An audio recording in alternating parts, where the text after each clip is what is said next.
For mechanically attaching specialized connectors to multi-strand wiring. There are literally thousands of different types of crimp for different applications. Each type of crimp has a dedicated crimping tool to apply it. In this video, we'll look at the Molex connector. A Molex push connects several multi-stranded wires at the same time. The Molex crimps have two sets of wings, inner and outer. The wings clamp onto the core of the wire and onto the plastic insulation to provide mechanical strength. To begin with, remove about 3 mm of the casing from the end of the wire with a pair of wire strippers. Open the tool and slot the crimp into the correct size jaw. Keep the end of the crimp level with the surface of the tool. Ratchet the handle of the crimping tool to close the jaws around the crimp, holding it in place.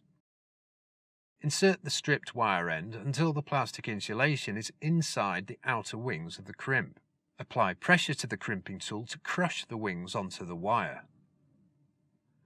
Release the crimp and inspect it carefully to make sure that the plastic insulation is not inside the inner set of wings.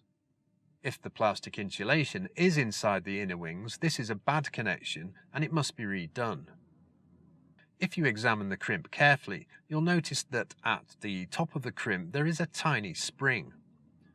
When you push the connector into the connector housing, the spring is compressed and then with a click engages with the hole at the end of the housing, preventing the crimp from coming loose.